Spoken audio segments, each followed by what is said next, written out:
There is a certain comfort in quiet, especially at the end of a long day when the mind finally softens its grip on urgent thoughts and lets them drift to the edges. If you're listening while trying to sleep, let your breath slow a touch. Let the shoulders fall. This is a slow conversation, a gentle walk through something we all share and rarely name. Tonight we are talking about the way insecurity speaks, not as thunder, but as a hum. It shows up in small, ordinary sentences that many of us say without noticing. Quick encouragement before we start. You don't have to fix anything tonight to make progress. One sentence is enough. Swap one hedge for one clear line and you've moved the dial. Keep the rest simple. Breathe, listen, try one small change. That's real work. If this kind of quiet psychology helps you, you're welcome to subscribe, only if it genuinely serves you. Tell me where you're listening from and what time it is for you. It's always a gentle wonder to see the map of night unfold. You can dim the lights now, maybe turn on a fan for that soft background hum, and let the room become a place that doesn't need anything from you. Insecurity is not a rare condition reserved for a few unlucky people. It is closer to weather. Everyone, at some point, stands under a cloud and wonders if they are enough, smart enough, attractive enough, confident enough, worthy enough. Culture supplies the yardsticks. Family adds a few more. School, work, and social media hold them up like measuring tapes we never asked for. Over time, the mind picks up patterns and turns them into scripts. The scripts turn into phrases, and the phrases turn into habits. This is how a private doubt becomes a public sentence, the kind you may hear in meetings, in kitchens, and text bubbles sent late at night. The aim here is not to scold anyone for speaking this way. The aim is to notice softly and to offer gentler alternatives that keep your dignity intact while you practice something sturdier than insecurity. For sleep, that matters. The brain likes patterns. When a pattern is predictable, definition, example, meaning, kind or option, the nervous system can settle, so we will keep a steady pace. We will return to key ideas like a lullaby returns to a refrain.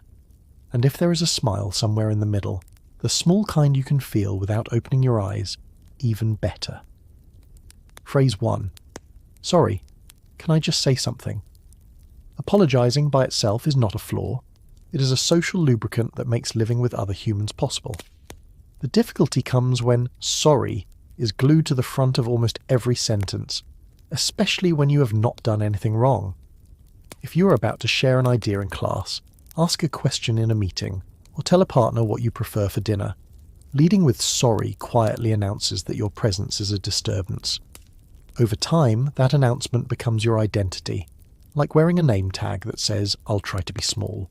Why this happens makes sense. Many of us learned early that big reactions, criticism, or conflict are dangerous. An apology becomes a shield. If I apologize before I speak, maybe I will be forgiven before I offend. In school, a student who has been corrected for talking too much learns to put an apology at the front of any contribution.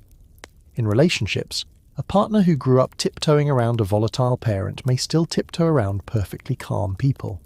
Sorry, can I just say something? Is not about guilt. It is about asking permission to exist. The cost is subtle. You are not only shrinking your sentence, you are shrinking your credibility. Listeners unconsciously assume that a person who apologizes for speaking must have less to say. The brain searches for cues of status and certainty. A preemptive sorry tells it to expect neither. A softer alternative keeps warmth without shrinking you. Can I add something? Or, I have a thought here. If the situation truly calls for courtesy, you can acknowledge timing rather than existence.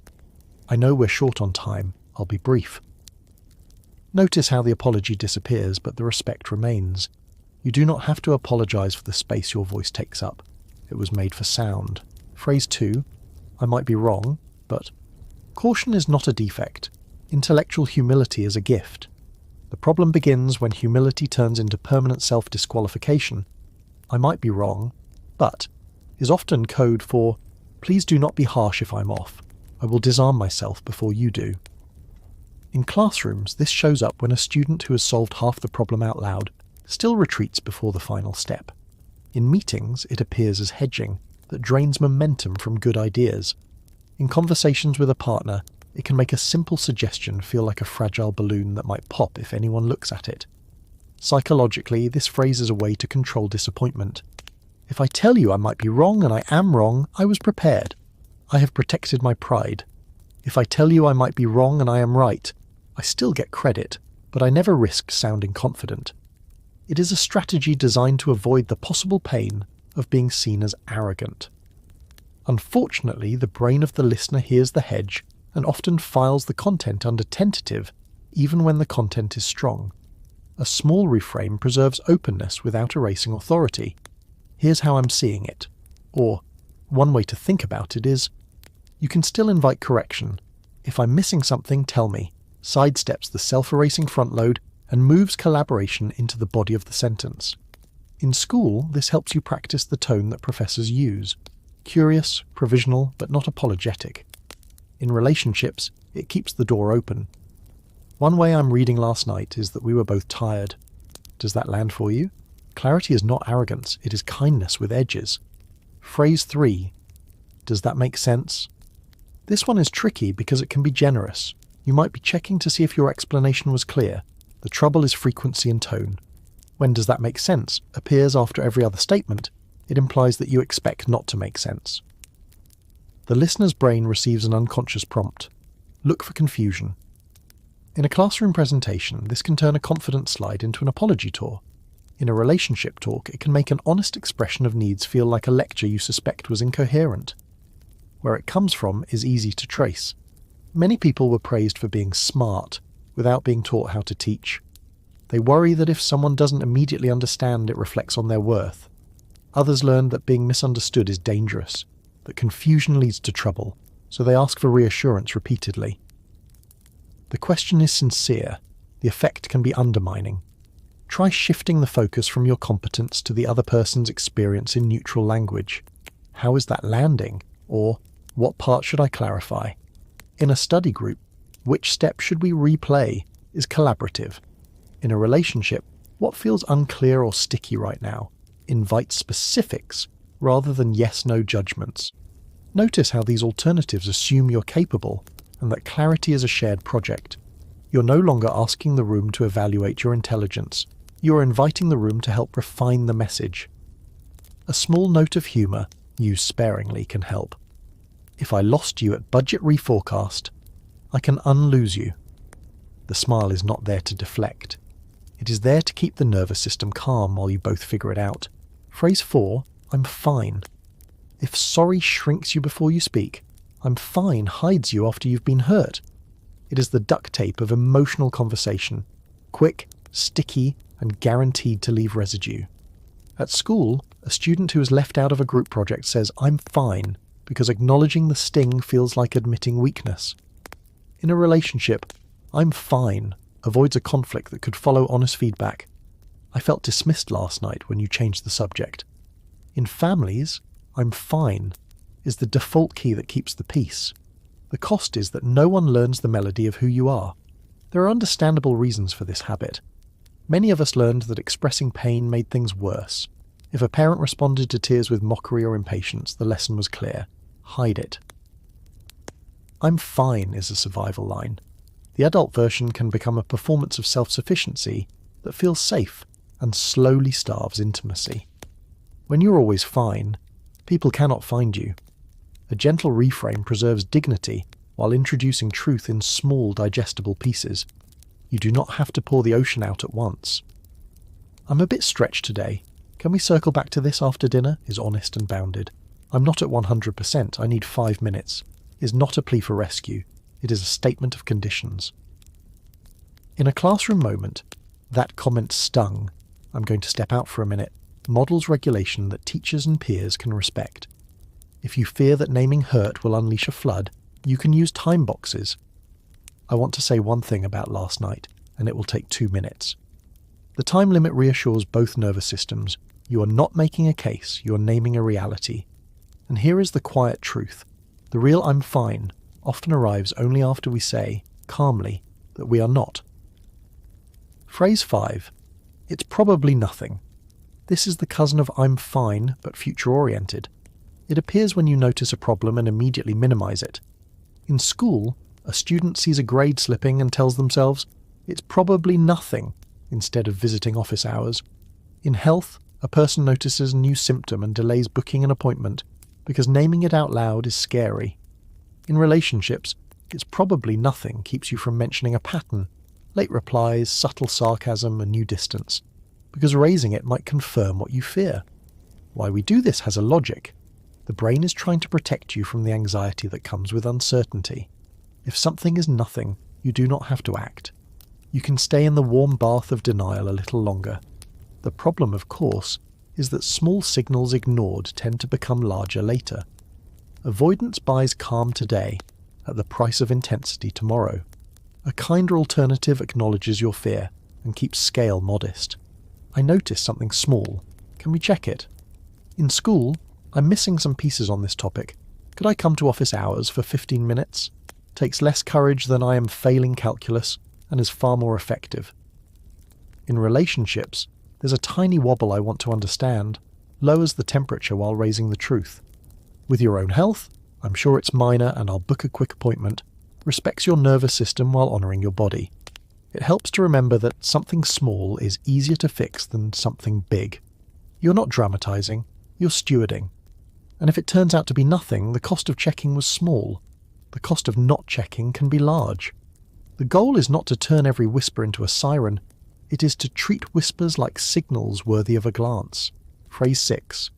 I'll do whatever you want. Flexibility is a virtue. It smooths daily life and helps teams function. But when I'll do whatever you want is the default, it can mask a fear of rejection. One friend always defers on where to eat.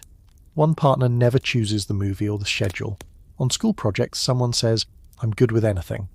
The surface reads as generosity. Underneath it says, if I never want anything, you won't push me away. If preferences were mocked or punished, having none felt safest. If you were taught that good people do not make waves, even a ripple can feel like failure. The trouble is that a life without preferences becomes an echo. People who care about you want to meet the real you. A gentler step is to offer options instead of silence. I'm between Thai and Mexican. Or, for the weekend, I'm leaning toward a quiet night in, open to a movie.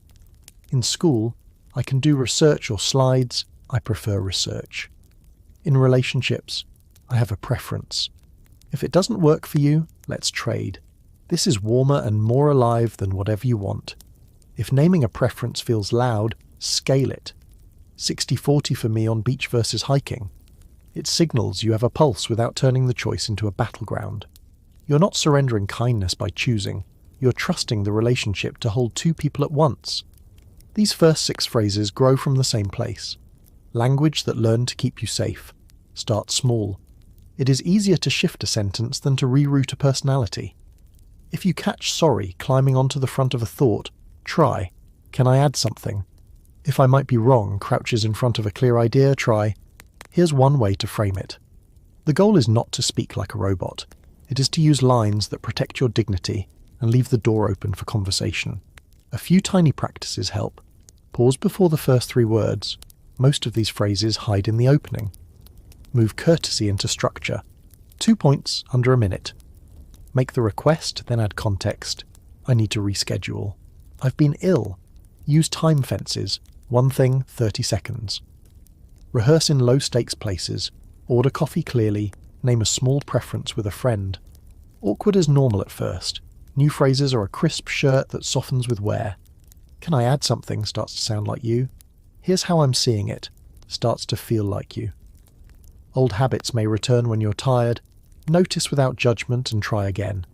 Not every room needs the same tone. High-stakes moments want clarity. Tender moments want softness. Options make you free. If you are drifting, let the breath deepen. Picture the phrases passing on a quiet river. Sorry, can I just... I might be wrong. Does that make sense? I'm fine. It's probably nothing. I'll do whatever you want. You do not have to chase them. Noticing is progress. There is levity here too. Humans are earnest and funny. Someone can apologise to a chair. Someone can preface a third good idea with, I might be wrong, as if excellence were rude. If you catch yourself, smile. Of course you learn to talk this way. Of course you can learn something new. Next, 5 more phrases that often slip into text and sign-offs and turn clear requests into fog. The rhythm stays the same, so you can drift and still follow. Phrase 7, just checking in. On the surface, this sounds efficient and polite. In practice, it often hides a deeper fear that if you're not present in someone else's mind, you will be forgotten. In school, a student emails a teacher after submitting an assignment, just checking in on the grade, even when the timeline is clear. In the workplace, just checking in on that file shows up a day after a request was made. In relationships, a just checking in text lands at 11:38 p.m, not because there is news, but because silence feels like rejection. Psychologically, this phrase can be a bid for reassurance without naming the need. If I say, just checking in, I can pretend I requested nothing at all. I stay safe from a clear no. But vagueness rarely creates safety. It creates uncertainty for the other person and a cycle of follow-ups for you. The brain hears, just checking in, and thinks, about what, by when, at what level of urgency. A kinder, stronger alternative pairs clarity with collaboration. Could you send me the updated draft by Thursday noon so I can review before class? If the lab results are in, please let me know today. If not, I'll check again Monday. I'm thinking of you. No need to reply tonight. Just wanted to say hi. Notice the pattern. You name the object, the timing, and the expectation. In relationships, you can make the attachment need explicit without sounding demanding. I'd love a quick check-in sometime tomorrow. A thumbs-up text is plenty. That is not neediness. That is architecture. You're building a bridge other people can actually cross. A light smile can live here too. To a perpetually slow reply friend. Pinging you like a patient satellite. When you orbit back, send coordinates. The humour keeps things human while the content stays clear, and sometimes the bravest move is no message at all, trusting the relationship long enough to let silence be neutral. Phrase 8. No worries if not. This phrase often appears at the end of requests as if the request itself were dangerous. Could you review my slides? No worries if not. Would you mind swapping shifts? No worries if not. The intention is kindness. The effect can be self-erasure. The other person hears the hedged ending louder than the actual ask. In classrooms, this can cost you help you genuinely need. In the workplace, it can make timelines slippery. In relationships, it can turn your preferences into a game of guess what I really want. Where does it come from? Many people were taught implicitly or directly that asking equals burdening, so they try to preempt rejection by granting it in advance. If I say, no worries if not, then you cannot accuse me of being too much. I already absolved you. But this relieves the other person of responsibility without giving you what you need. It also creates a subtle trap. If they say no, you're supposed to have no worries. If you do have worries, you must now hide them. A sturdier reframe keeps courtesy while honouring the ask. Could you look at the first 3 slides today? If not, tomorrow morning works. Are you free to call at 7:15 tonight? If not, propose a time. I'd appreciate your edit on the intro paragraph by Friday. Notice how the permission is moved into options instead of abdication. If you truly want to soften the edges, not the bones. No rush on tone, substance first is perfect. In relationships, replace the hedge with a bounded preference. I'd love to leave by 8. If you need more time, I can drive separately and meet you there. That is not pressure. That is 2 adults making room for 2 realities. One small practice. Write the request. Then delete the last sentence. If the last sentence is, no worries if not, the body of the message probably already included a reasonable timeline and a polite tone. Trust that. Over time, you can reintroduce courtesy with clarity. Thank you for letting me know either way. Phrase 9. I don't want to be a bother. This one is often spoken quietly, almost under the breath, as if volume itself might bother someone. Students say it to tutors when scheduling help. New employees say it to managers who have open-door policies. Partners say it to each other when needs surface at inconvenient times. It is a sentence that carries the weight of earlier rooms where asking led to sighs, criticism, or the cool punishment of silence. The emotional logic is real. If bothering people once predicted danger, the body saves you by preemptive withdrawal. But the adult world is not a single room. There are rooms where asking is welcome, where care is a joy, where your presence is not a tax. The phrase, "I don't want to be a bother," sometimes prevents you from discovering those rooms. A compassionate pivot separates the need from the fear. Is now a good time for a 5-minute question? You offered scale, you respected time. I could use your eyes on something, when today would be easiest. You honoured both schedules. I need a hug. If you're busy, I'll check back in 20 minutes. You stated the need and the fallback. If you worry that a single request will break the bridge was not built well enough. Healthy teams and relationships distribute weight. It can help to create shared scripts in advance. When either of us needs help, we'll start with time boundaries and propose solutions. That way, the first ask is not a test. It is a routine. The more you practice this in low-stakes moments, asking a classmate to re-explain one algebra step, asking a coworker for a second set of eyes on a subject line, the easier it becomes to do in moments that matter. You are not a bother.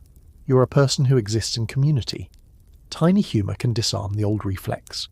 Deploying a small favour request, battery-powered, low noise, then be specific.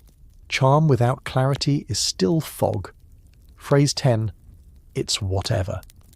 This sentence is a blanket thrown over a living fire. It sounds casual, even flexible, but it often covers disappointment, anger, or fear. In school, a student who wanted to be included says, "It's whatever," when the lab groups are already formed. At home, "It's whatever" follows a partner forgetting a plan. Among friends, "It's whatever" seals off a preference. The movie, the restaurant, the weekend plan, so no one has to wrestle with it. The emotional strategy here is to avoid escalation by killing the moment before it breathes. If the feeling is not acknowledged, maybe it cannot hurt. But unacknowledged feelings rarely die. They go underground and surface later as sarcasm, distance, or abrupt changes in energy that confuse everyone.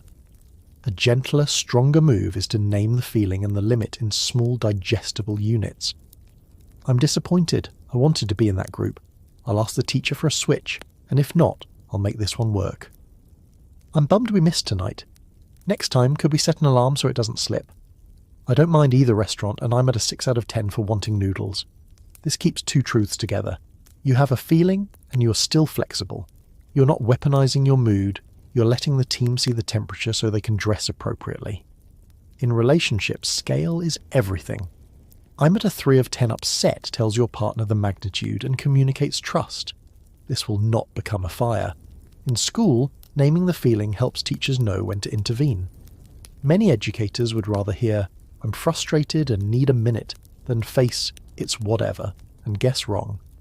A small playful line can make the honesty easier to swallow. Emotionally, "I'm a slightly undercooked pancake. Flip me once, and I'll be fine." Then make one clear ask. Humour should not replace the ask. It should cushion it. Phrase 11. "I should have known." This phrase looks like accountability. It often functions as self-punishment. After a mistake, missing a deadline, trusting the wrong person, misreading a cue, the reflexive "I should have known" slams the door on learning. If you should have known, the only explanation is that you were careless or foolish. Shame replaces curiosity. In school, this locks students out of growth. "I should have known that formula" prevents "which step actually confused me." In relationships, "I should have known you were tired" blocks. "Next time, I'll ask if now is a good moment." Where does it come from? Many of us grew up in environments where making a mistake led to character judgments. "You are lazy, you are irresponsible, you always do this." To avoid those judgments, we internalize them first. If I judge myself harshly, no one can beat me to it. But harshness does not build skill.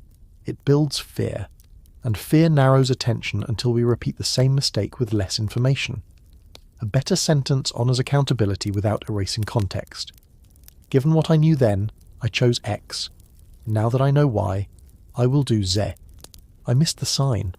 Next time, I will set a 24-hour check-in reminder. I misunderstood your tone. In the future, I'll ask, "Is now a good time?" This shift moves from shame to process. It is not a way to dodge responsibility. It is a way to carry it more effectively. In classrooms, teachers can model this. "I assumed everyone remembered last week's step. That was on me. Here's a quick 1-minute recap and a practice problem." No one's dignity has to be sacrificed for learning to occur. In relationships, you can add tenderness for both sides. I wish I had seen it sooner. Thank you for telling me. I want to get better at this. The wish acknowledges the hurt without pretending omniscience was available. A gentle joke used sparingly can break the trance of perfectionism. Unfortunately, my time machine is in the shop. Present me will have to do the learning. Then actually write the small system that prevents recurrence. Calendar alarms, checklists, a friend whose sanity checks your email subject lines, a study buddy who tests you on the step you always skip. Consistency outperforms condemnation. Those are the remaining 5 phrases. Together with the first 6, they make a quiet lexicon. Not of bad people, but of people trying to be safe. Safety is a beautiful goal. Sometimes we chase it by making ourselves small, vague, or endlessly flexible. The good news is that language can evolve as your context expands. You can keep the gentleness you value and strengthen the clarity you need. Let's gather the pattern in one place, for the mind that likes to tidy before sleep. When you front-load an apology, try front-loading clarity. When you pre-qualify your thought as wrong, try presenting it as a perspective. When you constantly ask if you make sense, try asking what needs clarity. When you hide behind, "I'm fine," try naming one feeling and one boundary. When you minimize with, "It's probably nothing," try treating small signals as worth a glance. When you erase preferences with, "Whatever you want," try offering 2 options and a leaning. When you just check in, try naming the object, the timing, and the expectation. When you end with, "No worries if not," try giving 2 windows that work. When you fear being a bother, try time boxing your ask. When you blanket feelings with "It's whatever," try scale and a single request. When you punish with "I should have known," try "Given X then, why now, zid next." This is not a vocabulary test, it is a permission slip. You're allowed to speak like someone whose voice matters, because it does. You're allowed to sleep without replaying every sentence you uttered today. The world will still be here in the morning, and most of the rooms you'll enter are far safer than the rooms that trained you to whisper. Before we close, a few small practices you can try when the light is on again. 1. The 2-door ask. Whenever you make a request, include 2 acceptable outcomes. Could you meet at 3:30, or should we move to tomorrow morning? You reduce mind reading and give the other person a graceful yes or a real no. 2. The time-stamped feeling. When you express a mood, add a predicted half-life. I'm at a 6 out of 10 frustrated, it will probably be a 2 in an hour. You communicate both reality and stability. 3. The 1-sentence summary. After a messy exchange, text or say one clear line, "My main point is that I want to understand your schedule better." You teach your nervous system to exit spirals. 4. The tiny courage rehearsal. Pick a low-stakes place to practice a strong alternative. Ordering food clearly, asking a teacher for a 2-minute clarification, telling a friend your actual preference about movie genres. The body learns by doing. 5. The kind post-mortem. When something goes sideways, write 1 paragraph with 3 lines. What I knew then, what I learned now, what I'll do next time. Read it once. Then stop. You have learned. No extra suffering required. There is also a deeper layer, the reasons these phrases formed in the first place. For many, they came from childhood economies of attention and approval. Maybe you learned that shrinking kept a parent calm. Maybe school rewarded the quiet kid who never asked for anything. Maybe your early friendships were built on being easy. Language changed to survive. Survival is noble, and yet you are here, in a different season, with different tools. You can update the code without dishonoring the version that kept you safe. If you are half asleep now, we can let the ideas settle like dust in a sunbeam. It can be enough tonight to remember one small truth. Clarity is kind. To others, yes, but also to you. When your sentences carry both softness and structure, you spend less time decoding reactions and more time living the life those sentences make possible. You order the meal you actually want. You ask the question that actually helps. You name the feeling before it turns into a storm. You take the step that keeps small problems small. A final word about humour, because little smiles make heavy learning lighter. Humour works best here as friendly companionship, not as armour. It says, "Of course I have been saying these things. I was trained by rooms that wanted me small, but I am allowed to grow in public. A wink to yourself after deleting "no worries if not" is not frivolous. It is a way of keeping the door open to change. If you bump into a chair and say sorry, you're allowed to say, "Excuse me, chair," and keep walking. Then maybe, next time, you just keep walking. As we close this quiet tour, boring psychology for sleep, the language of insecurity, 11 phrases people don't realize they say. You can put the phrases down like smooth stones on a windowsill. They will still be there in the morning, unchanged by your sleep. You do not have to fix everything at once. You do not have to speak perfectly to be worthy. You can try one new sentence tomorrow and call that success. You can forget to try and still be okay. You can remember in a week and start again. If you want a simple way to begin, choose one room tomorrow where you'll practice one change. The classroom, when you raise your hand. The kitchen, when you answer, "What do you want for dinner?" The inbox, when you make an ask. Use one alternative. Then notice how the air feels. More often than not, you will find that people meet you with the same kindness you offered yourself. The kindness of clarity. If tonight feels heavy, if anxiety or low mood is close by, it does not mean you are failing. You are allowed to rest without solving everything. Let safety be small. The weight of the blanket, the shape of the pillow, the air moving in and out. If sleep is stubborn, resting still counts. You are not behind, you are becoming. After these few words, the ambience stays to keep watch. If you're still awake, you're welcome to let it keep you company. If you're already drifting, it will carry you the rest of the way. For now, you can let the breath slow. Let the jaw unclench, the abdomen soften, the space behind the eyes go a little blurry. You have listened long enough. The nervous system knows the melody now. The steady pattern of noticing, naming, and nudging. The world beyond the room can wait. You're not a bother. You're not too much. You're not required to apologize for existing. You're a person learning a gentler grammar for being alive, one sentence at a time. Sleep can take it from here.